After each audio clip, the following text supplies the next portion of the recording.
துரை கடலுக்குள்ள வெற்றியை கூட்டிட்டு வந்து சரக்கடிச்சுக்கிட்டு இருக்கும்போது நம்ம பையனும் அந்த மூணாவது ரவுண்டு என்னன்னு கேக்குறான். அவரும் சைடிஸ் களிய போச்சு ஏதாவது சமைச்சு கொடுன்னு சொல்ல, இங்க எப்படி சமைக்கிறதுன்னு கேட்டா, இதான் உன்னோட மூணாவது ரவுண்டு, இங்க என்ன கிடைக்குதோ அதை வச்சு எனக்கு சூடா சமைச்சு கொடுன்னு சொல்றாரு. அதனால வெற்றியும் தூண்டில போட்டு ஒரு மீனை பிடிச்சு அதை மாங்காய்க்கு தொட்டுக்க இருந்த பொடியில போட்டு பெரட்டிட்டு மோட்டார்ல இருக்க ஹீட்டை யூஸ் பண்ணி வேக வச்சு கொடுக்கறான். அவரும் அதை சாப்பிட்டு பார்த்து, டேஸ்ட் நான் எதிர்பார்த்த அளவு இல்ல, சில இடத்துலயும் சரியா வேகல, இருந்தாலும் இந்த ரவுண்டுக்கு அது முக்கியம் இல்ல, இருக்கதை வச்சு சமைக்க தெரியணும், அதை நீ பண்ணதுனால இதுல நீ பாஸ் ஆயிட்ட, ஈவினிங் அக்காவோட கடைக்கு வந்துருன்னு சொல்ல, எப்படியோ 3 டெஸ்ட்லயும் பாஸ் ஆகி துரைக்கு சிசின் ஆயிட்டான். இங்க வெற்றி இல்லாம கிச்சன்ல எல்லாருமே ரொம்ப சிரமப்படுறாங்க.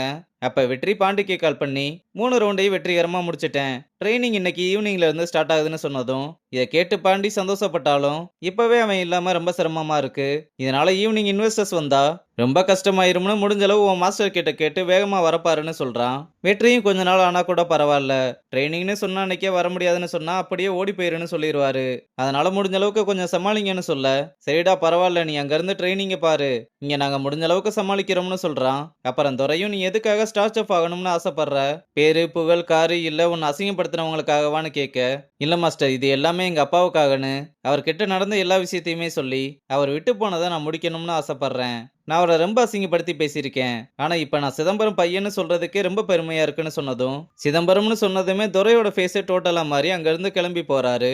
ஒருவேளை சிதம்பரத்தை பத்தி துரைக்கு தெரிஞ்சிருக்கும் போல. இங்க ஐசுவும் நெடுமாறனுக்கு ஒரு டிஷ் ரெடி பண்ணி கொடுக்க, அவரும் அதை டேஸ்ட் பண்ணி பார்த்து ரொம்ப நல்லா பண்ணியிருக்க, நீ ஆல்மோஸ்ட் ட்ரெயின் ஆனாலும் இன்னும் நல்லா பிராக்டிஸ் பண்ணா நீ ஸ்டார் செஃப் ஆகிறத யாராலும் தடுக்க முடியாதுன்னு எமோஷனல் ஆக, ஐசுவும் என்னாச்சுப்பான்னு கேட்டா, போன காம்படிஷன்ல என்ன எல்லாருமே கேவலமா பார்த்தாங்க, நீ அதே இடத்துல என்ன தலை நிமிர வைப்பையான்னு கேட்க, நீங்க கவலைப்படாதீங்கப்பா நான் கண்டிப்பா இதுல வின் பண்ணி உங்களோட பேரை காப்பாத்துவேன்னு சொல்றா. இங்க மீட்டிங்ல இன்வெஸ்டர்ஸ் எல்லாருமே நெடுமாறன் போனதுக்கு அப்புறமா ஃபுட்டோட டேஸ்ட்ல எப்படி காம்ப்ரமைஸ் இருக்காதுன்னு சொல்றீங்கன்னு கேட்க, என்னோட பெரிய ஸ்ட்ரென்த்தே நெடுமாறன் மட்டும் இல்ல, அவருக்கு பின்னாடி இருக்க அந்த சிஸ்டம் தான், இப்ப அவர் போனதுக்கு அப்புறம் கூட கிச்சனை நாங்க சக்சஸ்ஃபுல்லா தான் ரன் பண்ணிக்கிட்டு வரோம்னு சொல்றான். அப்புறம் இன்வெஸ்டர்ஸ் கேட்கிற எல்லா கேள்விக்குமே பதில் சொல்ல அவங்களும் இம்ப்ரெஸ் ஆகுறாங்க. இங்க கிச்சன்ல விக்கி அவனோட வேலையை காட்ட ஆரம்பிச்சிட்டான். ஃபுட்டை எல்லாம் எவ்வளவு லேட்டா ரெடி பண்ண முடியுமோ அவ்வளவு லேட்டா ரெடி பண்ணி அனுப்பி விடுறான். அப்புறம் டின்னர் ஆரம்பிக்க இன்வெஸ்டர்ஸ் எல்லாருமே ஃபுட்டை சாப்பிட்டு பார்த்து ராஜனை கூப்பிட்டு இதுல எந்த டிஷ்ஷுமே எங்களுக்கு பிடிக்கலனும், ஃபுட்டு இப்படி இருந்தா நாங்க பண்ண போற இன்வெஸ்ட் எல்லாமே வேஸ்டா போயிடும், இப்படி ஒரு கேவலமான ஃபுட்டை நாங்க சாப்பிட்டதே இல்ல, நெடுமாறன் மாதிரி ஒரு செஃப் இல்லைனா இப்படிதான் இருக்கும்னு சொல்றாங்க.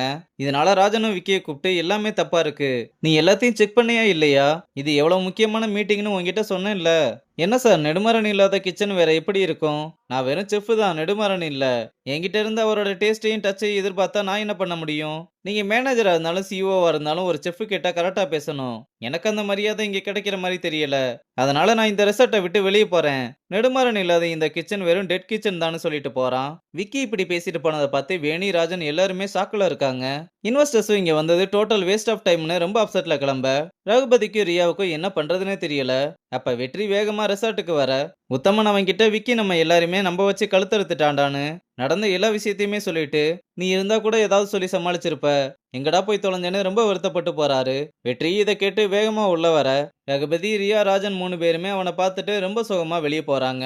வெற்றியும் அவங்க போனதுக்கு அப்புறம் ஃபுட் எல்லாத்தையுமே செக் பண்ணி பார்க்கறான். இங்க ரகுபதியும் அவ்வளவுதான் எல்லாமே முடிஞ்சிருச்சுன்னு கண்கலங்கி உட்காந்துருக்கும் போது வெற்றி அங்க வந்து இன்னும் எதுவும் முடியல, இந்த ரெசார்ட் எனக்கு எல்லாமே கொடுத்துருக்கு, நான் இதை இப்படியே விட மாட்டேன்னு நான் ஒரு ஸ்டார் செஃப் கிட்ட ட்ரெயின் ஆகிக்கிட்டு இருக்கேன், எங்க அம்மா அப்பாவுக்காக மட்டும் இல்ல இந்த ரெசார்ட்டுக்காகவும் நான் ஸ்டார் செஃப் காம்படிஷன்ல கலந்துக்கிட்டு நான் ஸ்டார் செஃப் ஆயிட்டேன்னா நம்ம இந்த ரெசார்ட்டை பழைய நிலைமைக்கு கொண்டு வந்துடலாம், இந்த ரெசார்ட்டை காப்பாத்தி உங்க கையில கொடுக்கற வரை நான் எங்கேயும் போக மாட்டேன், இது எங்க அப்பா மேல சத்தியம்னு ரகுபதிக்கு வாக்கு கொடுக்கறதோட இந்த எபிசோட முடிச்சிருக்காங்க.